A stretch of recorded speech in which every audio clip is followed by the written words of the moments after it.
Hello વિદ્યાર્થી મિત્રો, તો આજે આપણે થર્ડ ચેપ્ટરના જેડબલઈ નીટના ખૂબ જ ઇન્ટરેસ્ટિંગ અને ફિલિંગ આવે એવા પ્રોબ્લેમ ભણવાના છે. ખાસ ધ્યાન રાખીને બેસજો. આજનું જે લેક્ચર છે એની અંદર દરેક પ્રોબ્લેમ છે એ કંઈક નવા પ્રોબ્લેમ આવવાના છે, ટિપિકલ આવવાના છે, અને જો સરખી રીતે ધ્યાન નહીં રાખો તો એ પ્રોબ્લેમ તમને સમજાશે નહીં. એટલે બહુ સરસ રીતે બેસી જાઓ, આજુબાજુની જે કાંઈ વાતચીત પ્રક્રિયા કરતા હોય બંધ કરી દો અને નોટ પેન કાઢી લો. ઓકે, તો શરૂ કરીએ આપણે જેડબલઈ નીટના ચેપ્ટર નંબર 3ના પ્રોબ્લેમ. ઓકે, આજના જે પ્રોબ્લેમ છે એ થોડાક સંકલન ઉપરના પ્રોબ્લેમ છે, એ આપણે એનો સ્ટડી કરવાના છીએ.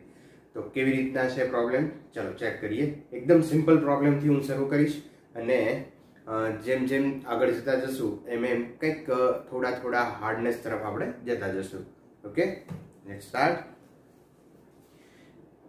ચાલો, આપણા મટીરીયલની અંદર એક ક્વેશ્ચન છે 24. સ્થિર સ્થિતિમાંથી ગતિની શરૂઆત ઇલેક્ટ્રોનના વેગ અને સમયનો સંબંધ u is equal to kt છે, જ્યાં k is equal to 2 metre પર સેકન્ડ છે. તો 3 સેકન્ડમાં કપાયેલ અંતર શોધો. હવે મિત્રો અહીંયા તમે જુઓ તો u is equal to kt. આ u જે છે એ વેગ છે અને t છે એ સમય છે. તો વેગ અને સમયનો રિલેશન આપ્યો છે અને એના ઉપરથી આપણને અંતર મેળવવાનું કીધું છે. ઓકે, તો અહીંયા હવે સમજો મહત્વની વાત કે જો તમારે સ્થાન હોય,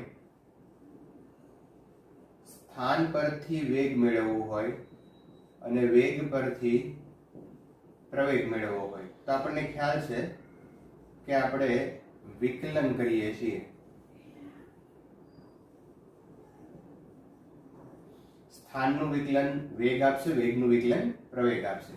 પણ અહીંયા તમને શું કીધું છે, વેગ આપ્યો છે અને સ્થાન ગોતવાનું છે, અંતર ગોતવાનું છે. એટલે આમ હવે ઉલટું ચાલવાનું છે. ઓકે, તો જ્યારે ઉલટા ચાલવાનું હોય ત્યારે સંકલનની જે ઉલટી પ્રક્રિયા છે એનાથી જે વિરુદ્ધ પ્રક્રિયા છે, જે વિકલનની જે ઉલટી પ્રક્રિયા છે સંકલન, એ આપણે કરવાની છે. ઓકે, તો જો પ્રવેગ હોય એ પ્રવેગમાંથી વેગ જોતો હોય, હવે ઉલટું પ્રવેગમાંથી વેગ જોતો હોય તો સંકલન કરવું પડશે, અને વેગમાંથી સ્થાન અથવા તો અંતર જોતું હોય તો ફરી એકવાર સંકલન કરવું પડે. પ્રવેગનું 2 વાર સંકલન કરશો તો તમને સ્થાન મળશે, વેગમાંથી એકવાર સંકલન કરશો તો સ્થાન મળશે. તો મિત્રો ઉલટી પ્રક્રિયાને હવે યાદ રાખતા શીખી જાઓ. બરાબર, અહીંયા પ્રક્રિયા હતી કે જો પ્રવેગનું સ્થાનનું વિકલન કરો તો વેગ, વેગનું વિકલન પ્રવેગ. પણ પ્રવેગમાંથી વેગ જોતો હોય તો સંકલન કરવું પડે અને વેગમાંથી સ્થાન જોતું હોય તો પણ સંકલન કરવું પડે. ઓકે, તો આ ઉલટી પ્રક્રિયા છે, ખાસ ધ્યાન રાખજો. હવે પ્રશ્ન આવે સંકલનનો, તો સંકલન કેવી રીતે કરશો? ઓકે, તો સંકલન માટેનો આજે આપણે જે ભણવાના છીએ એ ખાસ કરીને આ નિયમ પર આધારિત સંકલન લેવાના છીએ. x⁻n હોય તો x⁻n+1 upon n+1. x⁻n હોય તો x⁻n+1 upon n+1. ઓકે, ચાલો તો એકાદું એક્ઝામ્પલ લઈએ આપણે. દાખલા તરીકે અહીંયા સપોઝ x² હોય તો આ x અને આ n થશે તો એક ઘાત વધશે 2+1 ડિવાઈડ બાય અહીંયા 2+1 નીચે આવશે તો આન્સર આવશે x ની 3 ઘાત છેદમાં 3. તો અહીંયા એક ઘાત વધશે અને વધેલું જે કાંઈ લબાચો છે ને એ બધો છેદમાં મૂકી દેવાનો. બરાબર, x⁻³ અને 3 જે આવ્યા તો નીચે. હવે સપોઝ અહીંયા 4x⁻³ હોય તો શું થાય, તો 4x ની 3 ઘાત છે એમાં એક ઘાત ઉમેરો એટલે 4 અને લબાચો આ બધો ક્યાં આવી જશે, છેદમાં 4 કેન્સલ, then x⁻⁴. ઓકે, તો આ એક ખાસ ધ્યાન રાખશું. અચ્છા, હજુ એક લઈએ આપણે. સપોઝ x હોય તો x નું વિકલન સંકલન શું થશે, તો અહીંયા એક ઘાત તો ગણાય એટલે x + 1 એટલે અને છેદમાં 1+1 that is x² by 2. તો x નું શું થઈ જશે, एक्स स्क्वेर बाय 2। तो आ एक खास ध्यान રાખજો બરાબર। હવે અચળ પદની વાત લઈએ તો અચળનું સંકલન શું થશે? ધારો કે phi હોય અને x ની સાપેક્ષે કરતા હોય, phi નું સંકલન x ની સાપેક્ષ કરતા તો 5 નું સંકલન થઈ જશે pi into x। ધારો કે 5 નું સંકલન હું t ની સાપેક્ષ કરતો હોત તો phi into t થઈ જાય। જો 5 નું સંકલન હું z ની સાપેક્ષ કરતો હોત તો phi into z થઈ જાય। ઓકે, તો જેની સાપેક્ષે કરશો એટલા મલ્ટીપ્લાય આ અચળ છે એ આવી જશે। તો phi નું સંકલન કરશો તો phi x આવી જશે। તો એક વસ્તુ ધ્યાનમાં રાખશું આપણે। અચ્છા, સંકલન પછી એની લિમિટ મૂકવાની હોય બરાબર, અપર લિમિટ લોઅર લિમિટ બરાબર, અપર લિમિટ પછી માઇનસ કરીને લોઅર લિમિટ મૂકવાની હોય। તો આ વસ્તુના લેક્ચરો આપણે અગાઉ ભણી ચૂક્યા છીએ બરાબર। જો તમે સંકલનના લેક્ચરો ન જોયા હોય તો પહેલા સંકલનના લેક્ચરો જોઈ લેજો અને પછી આ લેક્ચર ભણવાનો પ્રયત્ન કરજો। ઓકે, ચાલો તો હવે આપણે આ પ્રોબ્લેમ ઉપર આગળ જઈએ। આ તમે નોટ કરી લેજો। હું હવે અહીંયા આપણને તમને આપેલું છે વેગ અને વેગ ઉપરથી સ્થાન મેળવવાનું છે બરાબર। અને આ જે સ્થાન છે એ t = 3 સેકન્ડે કીધું છે। ઓકે, તો અહીંયા આપણે પ્રોબ્લેમ સોલ્વ કરીએ તો u = kt। અહીંયા k ની વેલ્યુ 2 આપેલી છે તો u = 2t બરાબર છે। હવે આ u શું છે મિત્રો? વેગ। વેગનું સંકલન કરો તો તમને સ્થાન મળે। ઓકે, અને કહી દઈએ ઇક્વેશન નંબર 1 તો વેગ અથવા સમીકરણ 1 નું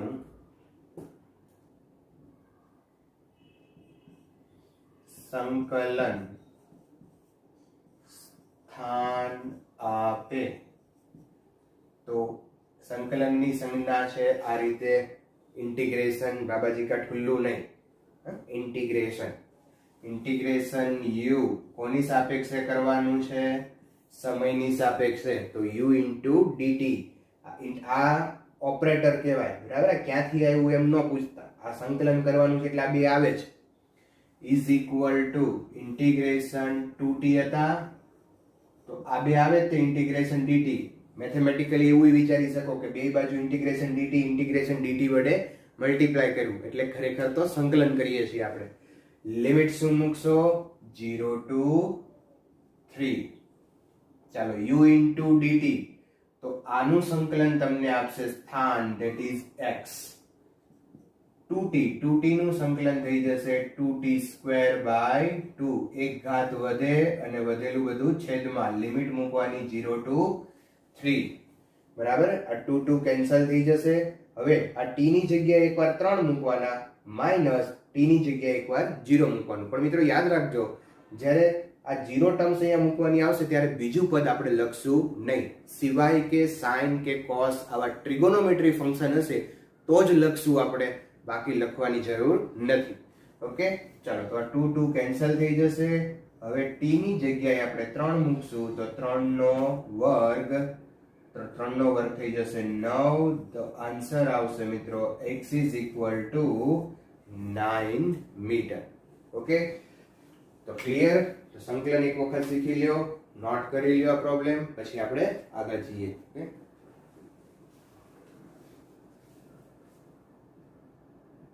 સેકન્ડ પ્રોબ્લેમ લઈએ આપણે 30 નંબર, ક્વેશ્ચન નંબર 30। કણના પ્રારંભિક વેગ t = 0 સમયે u છે। કણનો પ્રારંભિક વેગ t = 0 સમયે વેગને આપણે v બતાવીએ તો v = શરૂઆતમાં એનો વેગ u છે અને પ્રવેગ f = a t વડે આપી શકાય છે। f = a * t। આ f છે એ પ્રવેગ છે. નીચેનામાંથી કયો સંબંધ યોગ્ય છે? તો નીચેના તમે 4 ઓપ્શન જોશો ને તો તમને ખ્યાલ આવશે કે 4 ઓપ્શનો વેગ ઉપરના છે. અહીંયા આપ્યો છે આપણને પ્રવેગ અને ઓપ્શનની અંદર 4 ઓપ્શનો ઉપરથી આપણને ખ્યાલ આવી જાય કે આપણે આના પરથી વેગ ગોતવાનો છે. અચ્છા, પ્રવેગ છે એના ઉપરથી વેગ મેળવવો છે તો ઓબ્વિયસલી આપણે સંકલન કરવું પડે. બરાબર છે. તો અહીંયા આપણે સંકલન કરીએ તો f પ્રવેગ છે. ચાલો સંકલનની નિશાની છે integration f into dt is equal to integration a into dt. ચાલો હવે અહીંયા ઇન્ટિગ્રેશન f into dt આ આપણને વેગ આપશે. હવે ઇન્ટિગ્રેશન a into t આનું થઈ જાય at square by 2. at square by 2. હવે પ્રોબ્લેમ શું છે તો કે લિમિટ તો છે નહીં અહીંયા.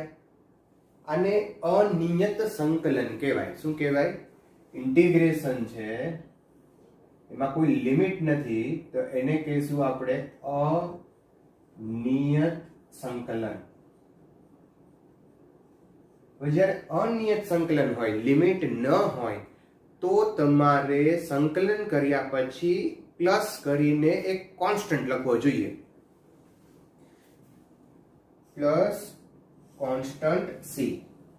આવું ક્યારે કરવાનું? અનિયત સંકલન હોય ત્યારે જ, અધરવાઇઝ આવું કરવાનું નથી. બરાબર. તો ફરીવાર at નું થઈ જશે at square by 2. આ t છે એનું t square by 2 એ તો કોન્સ્ટન્ટ છે પણ અહીંયા કોઈ લિમિટ નથી. લિમિટ નથી એટલે અનિયત સંકલન થયું. અનિયત સંકલન હોય તો કોન્સ્ટન્ટ મૂકવો પડે.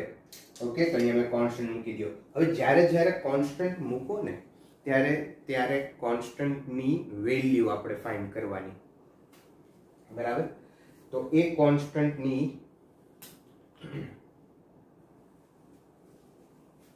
વેલ્યુ આપણે ફાઇન્ડ કરીએ. તો કોન્સ્ટન્ટની વેલ્યુ કેવી રીતે ફાઇન્ડ થાય? તો ઓલવેઝ એ પ્રારંભિક જે વેલ્યુ હોય ને એના ઉપરથી થાય. ચાલો, તો એક અહીંયા આપણને માહિતી આપેલી છે કે t બરાબર 0 સમય હોય ત્યારે એનો વેગ છે એ u છે. તો આ સમીકરણમાં આપણે મૂકીએ. t ની જગ્યાએ 0 મૂકો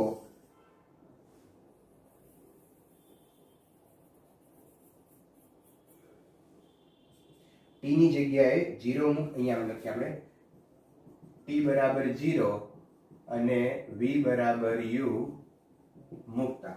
તો ચાલો v ની જગ્યાએ આપણે મૂકશું u, t ની જગ્યાએ 0 મૂકો તો 0 plus c, that is c is equal to u આવી ગયું. ઓકે, હવે આ જે c ની વેલ્યુ છે એ આ સમીકરણ 1 ની અંદર મૂકી દઈએ. તો આ કિંમત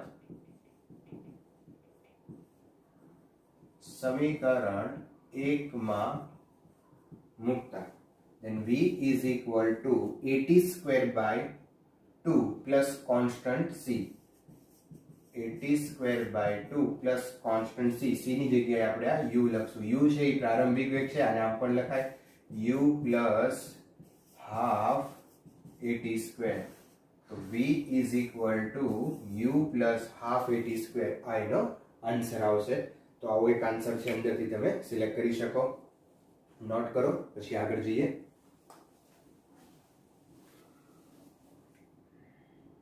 ઓકે મિત્રો, નેક્સ્ટ પ્રોબ્લેમ લઈએ 31 પ્રોબ્લેમ. ધ્યાન રાખજો, મજાનો પ્રોબ્લેમ છે અને થોડોક લેન્ધી બી છે. જેડબલઈ માટે ખાસ પૂછી શકાય એવો છે. એક કણ x is equal to 0 અને t is equal to 0 સમયની સ્થિતિમાંથી x દિશામાં v વેગથી ગતિ કરે છે. v is equal to alpha root x. એની વેગ છે એ આ રીતે અપાય છે. તો કણના વેગનો સમય સાથેનો સંબંધ આપણે કહેવાનો છે. Okay, v is equal to, અહીંયા આપણને એવું કીધું છે v is equal to alpha root x. તો અહીંયા ક્વેશ્ચન પૂછ્યો છે કે વેગનો સમય સાથેનો રિલેશન ગોતવાનો છે. 4 ઓપ્શન આપ્યા છે. v proportional to t, v proportional to t square, v proportional to root t and v is equal to constant. Okay ચાલો તો હવે અહીંયા જો હવે આ જે v છે અહીંયા x છે આની અંદર ક્યાંય ટાઈમ તો છે નહીં તો ટાઈમ ને આની અંદર આપણે પહેલા તો ઇન્વોલ્વ કરીએ કેવી રીતે કરીએ જો v ની જગ્યાએ લખી શકાય v એટલે વિકલન છે જે સ્થાનનું વિકલન છે v is equal to ds by dt આ s છે ઈ અંતર છે અંતરનું વિકલન તમે કરો તો ઓબ્વિયસલી તમને વેગ આપે તો v ની જગ્યાએ લખશું આપણે અહીંયા x સિમ્બોલ વાપર્યો છે તો હું x લખીશ dx by dt is equal to alpha root x okay ચાલો હવે આ dt ને આ સાઈડ લઈ જઈએ અને x ને આ બાજુ લઈએ આ જે x વાળા જે ટર્મ્સ છે એને ભેગા કરી દો તો dx upon root x is equal to alpha into dt ચાલો હવે આપણે આ ડેરિવેશન અહીંથી કાઢવું હોય તો ઇન્ટિગ્રેશન કરવું પડે કારણ કે યાદ રાખજો સંકલન અને વિકલન એકબીજાના વ્યસ્ત છે બરાબર સંકલન અને વિકલન એકબીજાના વ્યસ્ત છે તમે x² છે એનું તમે પહેલા વિકલન કરો અને પછી સંકલન કરો તો પાછું એનું આવી જશે વિકલન કરો તો શું થાય 2x થાય બરાબર હવે 2x નું સંકલન કરો તો શું થાય તો કે એક ઘાત વધે ને વધેલું બધું નીચે 2 કેન્સલ પાછું આવી ગયું તો x² નું વિકલન કરો અને પછી સંકલન કરો અથવા ઉલટું કરો સંકલન કરો અને પછી વિકલન કરો તો પણ એનો એક જવાબ આવી જશે એનો અર્થ એવો છે કે એકબીજાના વ્યસ્ત છે ઓકે તો અહીંયા હું બંને બાજુ ઇન્ટિગ્રેશન લઈ લઉં ઓકે ચાલો તો ઇન્ટિગ્રેશન આ થઈ ગયું 1/√x 1/√x નું સંકલન શું થાય જો અહીંયા ધ્યાન રાખજો ખાસ મિત્રો ઇન્ટિગ્રેશન આ √x ને હું ઉપર લઈ આવું તો -1/2 લખાય into dx is equal to integration alpha into dt okay ચાલો આ 1/2 છે સંકલન કરવાનું છે એટલે 1/2 પ્લસ થઈ જશે x raised to -1/2 plus 1 અને આ જે કાંઈ છે બધું જ છેદમાં લેશું 1/2 plus 1 into dx અને સંકલન કેન્સલ થઈ જશે અહીંયા અને લિમિટ આવશે 0 to x એટલે આનું આ જ રહેશે અને અહીંયા આવશે is equal to integration alpha into dt છે આલ્ફા કોન્સ્ટન્ટ છે અને dt છે dt નું સંકલન થઈ જાય t એટલે અહીંયા આવશે આલ્ફા into t અહીંયા લિમિટ 0 થી t આવે તમારે મૂકવી તો મૂકી શકો 0 થી t અને અહીંયા 0 to x ઓકે તો એનું એ જ રહી જશે અહીંયા ફરીવાર √x ઉપર લઈ ગયા છે તો માઈનસ થશે -1/2 plus 1 અને આ આખું જે છે એ છેદમાં આવશે અહીંયા alpha t dt alpha constant છે એટલે બહાર નીકળી જાય અને dt નું સંકલન t થઈ જશે તો આ રીતનું આવી જશે અહીંયા હવે અહીંયા સાદુરૂપ આપીએ તો જો x raised to -1/2 plus 1/2 that is 1/2 અહીંયા પણ -1/2 plus 1/2 1/2 is equal to alpha t okay 2 ક્યાં આવે જશે ઉપર અને x raised to 1/2 છે મિત્રો એને હું √x લખી નાખું alpha t ઓકે ચલો √x એટલે શું લખાય જો અહીંયાથી જો √x એટલે શું લખાય અહીંથી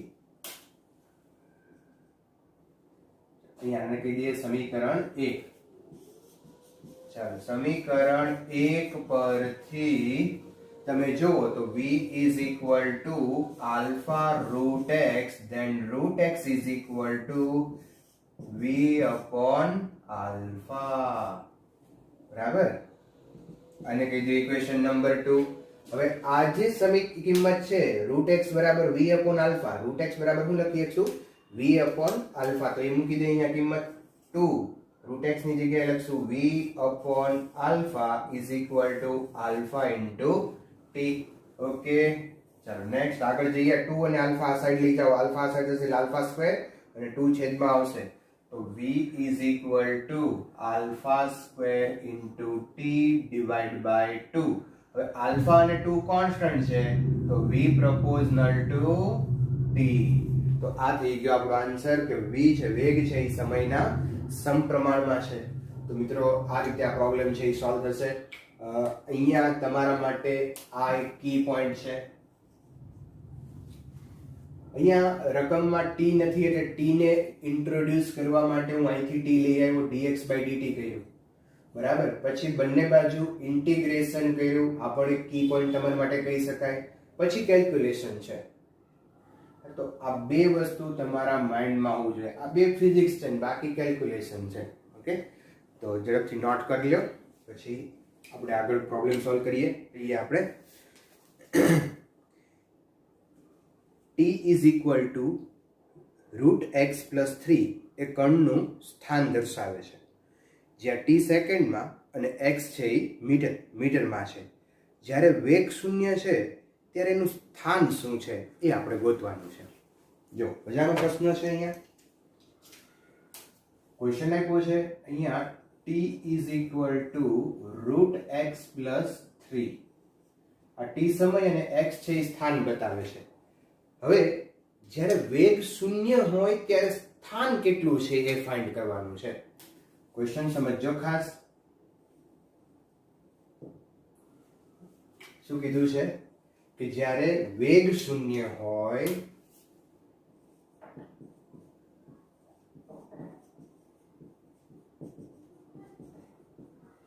ત્યારે સ્થાન કેટલું હશે. તો પહેલા શું ગોતવું પડે? વેગ ક્યારે શૂન્ય થાય છે એ મેળવવું પડે. એટલે કયા સમયે વેગ શૂન્ય છે એ મેળવવું પડે. Okay no problem. ચાલો તો પહેલા વેગ કેવી રીતે મળે? તો કે સ્થાનનું વિકલન કરો તો વેગ મળે. પણ આ તો સમયનો પદ છે તો અમે સ્થાનને સૂત્રનો કરતા બનાવી દઈએ. આને આ બાજુ લઈ જાઓ. t-3 is equal to √x. then x is equal to t-3 whole square. બે બાજુ આપણે વર્ક કરીએ તો √x નું x t-3 નો સ્ક્વેર. ચલો હવે આનું વિકલન કરીએ. યસ તો x નું વિકલન કરો dx/dt. આનું વિકલન સમી એકનું વિકલન કરતા આનું વિકલન કરો એટલે તમને વેગ મળે. આ બે છે એ આગળ આવી જાય. એક ઘાત ઓછી થાય. વિકલન છે વિકલન, સંકલન નથી. પાછું વત્તા ન કરતા. 2 બે આગળ આવી જશે. એક ઘાત ઓછી થશે એટલે 1. ચાલો હવે t-3 છે એટલે આ એમ જ રહેશે. કોઈ પ્રોબ્લેમ નથી અહીંયા. તો 2t-3 આ વિકલન થઈ ગયું. વેગ મળી ગયો. હવે મિત્રો વેગ શૂન્ય છે એવું કીધું છે તો અહીંયા હું v બરાબર 0 લેતા t ને કરતા બનાવો. ઓકે ચાલો v is equal to 0 લઈએ અહીંયા તો આ 2t-3. ઓકે ચલો 2 છે જેમાં જે 0 થઈ જાય. t is equal to 3. તો આન્સર આવશે t is equal to 3 second. તો મિત્રો આ શું બતાવે છે? t is equal to 3 સેકન્ડે વેગ 0 હશે. તો આપણે શું ફાઇન્ડ કરવાનું છે? વેગ શૂન્ય હોય ત્યારે સ્થાન મેળવવાનું છે. તો સ્થાનનું સમીકરણ આવ્યું. તો સમીકરણ 1 માં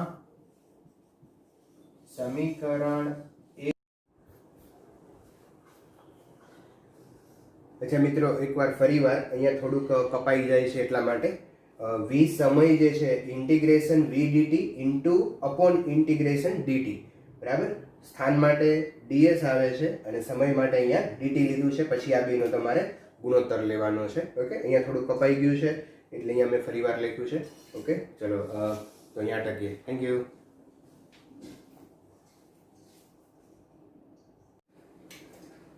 t બરાબર 3 સેકન્ડ. હવે આ કિંમત છે એ આપણે આની અંદર મૂકીએ તો x ઇઝ ઇક્વલ ટુ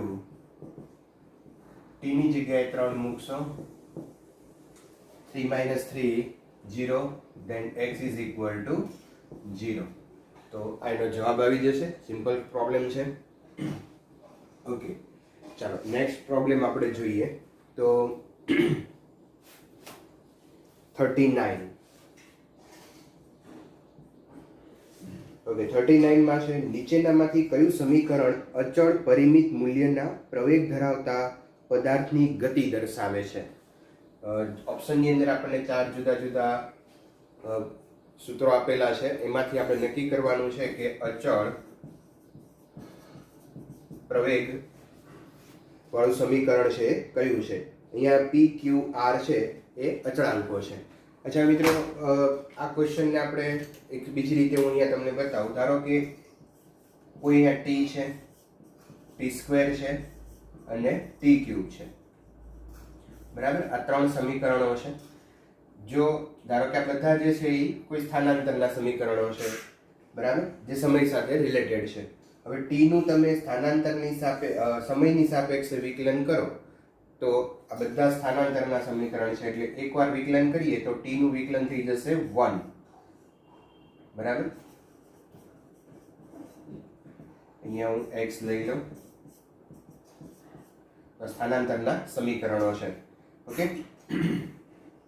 ચાલો તો અહીંયા t નું વિકલન કરશું આપણે તો એ થઈ જશે 1 અહીંયા t² નું વિકલન કરશો તો 2t અને t³ નું વિકલન કરશો તો 3t² હજુ એકવાર વિકલન કરીએ કારણ કે આ એકવાર વિકલન કરશો એટલે વેગ મળશે અને બીજી વાર વિકલન કરશો એટલે પ્રવેગ મળશે ચાલો તો 1 નું વિકલન કરશો તો 0 થઈ જશે 2t નું થઈ જશે 2 અને 3t² નું થઈ જશે 6t તો અહીંયા તમે જુઓ કે જો સ્થાનાંતરનું કોઈ સમીકરણ t ના સ્વરૂપમાં આપણને આપ્યું હોય તો બે વાર વિકલન કરો એટલે આ રીતે જવાબ આવે હવે અહીંયા જો કોઈ પદની અંદર માત્ર t ઘાત હોય એટલે કે t ની એક ઘાત હોય t પદ જ હોય તો એનો પ્રવેગ કેટલો થઈ જશે 0 પછી એ ગમે એવું સમીકરણ હોય જો માત્ર એકલો અંદર t આવતો હશે તો એનો પ્રવેગ 0 થઈ જશે જો સ્થાનાંતરના સમીકરણમાં t² આવતો હશે તો એકવાર વિકલન થઈ અને બીજી વાર વિકલન થઈ અને જે તે રાશિ અહીંયા આવશે t વાળું પદ આવશે નહીં તો t વાળું પદ નથી આવતું એટલે આ થઈ જશે અચળ બરાબર જો t ઘન આવતો હશે તો છેલ્લે t વધે છે અહીંયા એટલે કે જે પ્રવેગ મળશે એ સમય પર આધારિત હશે તો આ અચળ નહીં હોય આ 0 થઈ ગયો આ અચળ નથી તો જવાબ કયો આવવો જોઈએ આ એટલે કે હવે તમારે 4 ઓપ્શનની અંદરથી એવો ઓપ્શન પસંદ કરવાનો છે કે જેમાં t નો સ્ક્વેર આવતો હોય t પણ નહીં ચાલે અને t નો ઘન પણ નહીં ચાલે તો અહીંયા એવો ઓપ્શન આપણે જોઈએ તો ત્રીજો ઓપ્શન છે એ તમે જુઓ તો મેં p + t q + t અને r + 1 છે આનો તમે કાઉન્ટ્સ ખોલીને મલ્ટીપ્લિકેશન કરો તો મેક્સિમમ t ની 2 ઘાત વાળું પદ આવશે એનાથી વધારે આવશે નહીં પહેલું સમીકરણ તમે જોશો તો એમાં કાઉન્ટ્સ ખોલો તો t નો ઘન આવી જશે બરાબર બીજા સમીકરણમાં માત્ર t છે ત્રીજું સમીકરણ આપણો જવાબ છે અને ચોથા સમીકરણમાં પણ માત્ર t છે તો પહેલું બીજું અને ચોથું છે એ જવાબમાં નહીં આવે ત્રીજો છે એ આનો આન્સર આવશે તો વિકલ્પ તમે ત્રીજો વિકલ્પ પસંદ કરી શકો મિત્રો એવો ને એવો જ પ્રોબ્લેમ એક 40મો પ્રોબ્લેમ પણ એ જ મેથડમાં તમે ગણી શકો કે અહીંયા x નું સમીકરણ અચળ પ્રવેગ સાથે કણની ગતિ દર્શાવે છે તો બે વાર વિકલન કરો દરેક સમીકરણ છે એના બે વાર વિકલન કરો અને જો વિકલન કરતા સમયવાળું પદ ન રહે બરાબર તો એ અચળ બતાવે છે તો એમાં પણ તમે આ જ મેથડથી સોલ્વ કરી શકશો બરાબર છે હવે હું એક પ્રોબ્લેમ તમને અહીંયા આપું છું તમે ટ્રાય કરજો તમે એક દિવસ પ્રયત્ન કરો પછી નેક્સ્ટ લેક્ચરની અંદર એ હું પ્રોબ્લેમ છે એ સોલ્વ કરાવડાવીશ તો અહીંયા 32મો જે ક્વેશ્ચન છે ટિપિકલ ક્વેશ્ચન છે ધ્યાન રાખજો એક કણ તેની સ્થિર સ્થિતિમાંથી અચળ પ્રવેગથી ગતિની શરૂઆત કરે છે બરાબર સ્થિર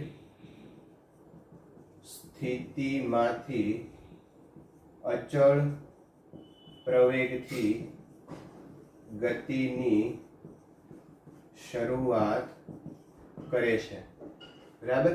અચળ પ્રવેગથી ગતિની શરૂઆત કરે તો પ્રવેગ બરાબર તમે આમ લખી શકો વેગ ગુણ્યા વેગના છેદમાં સમય.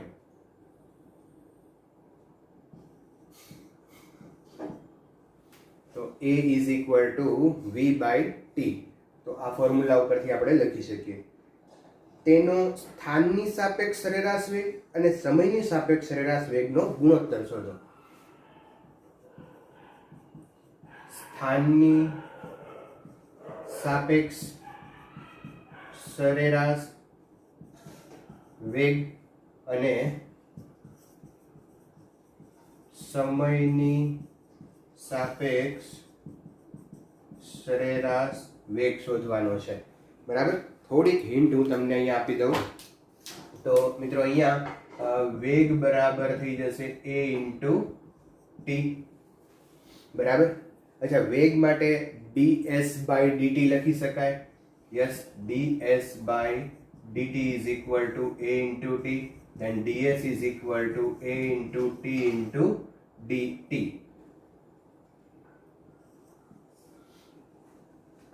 ઓકે, તો આની કંઈક તમારે જરૂર પડશે. સ્થાનની સાપેક્ષ સરેરાશ વેગ અને સમયની સાપેક્ષ સરેરાશ વેગ. પણ સરેરાશ એટલે અહીંયા કેવી રીતે લેવાનું છે તમે એક વસ્તુ સમજજો. સરેરાશનો અર્થ એવો થાય કે અંશમાં બધાયનો સરવાળો અને છેદમાં ટોટલ સંખ્યા. સરેરાશ એટલે ધારો કે બધાયની ઉંમરનો સરેરાશ લેવો હોય તો અંશમાં ઉંમરનો સરવાળો આવે અને છેદમાં નંબર ઓફ સ્ટુડન્ટ, કેટલા સ્ટુડન્ટની ઉંમરનો તમે સરવાળો સરેરાશ લ્યો છો એ નંબર ઓફ સ્ટુડન્ટ આવે. તો એવી રીતે અહીંયા સરેરાશ લેવાનું છે. ધારો કે સ્થાનની સાપેક્ષ સરેરાશ કે તો v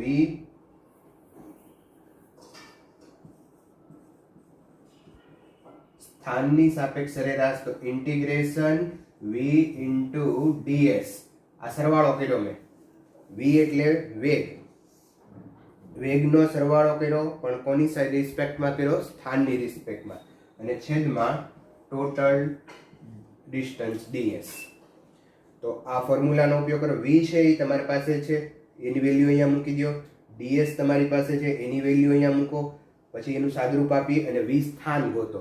આવી જ રીતે v સમયની સાપેક્ષ કે તો ઇન્ટિગ્રેશન v ઇન્ટુ dt અને અપોન dt, બરાબર. v તમારી પાસે છે, dt ની કિંમત તો મૂકવાની જરૂર નથી કારણ કે આ t ના સ્વરૂપમાં જ છે. અહીંયા dt, આ બેનો પછી ગુણોત્તર લેવાનો. તો આ રીતે સોલ્વ કરો, ટ્રાય કરો. નેક્સ્ટ લેક્ચરમાં હું કમ્પ્લીટ કરાવડાવીશ. ઓકે,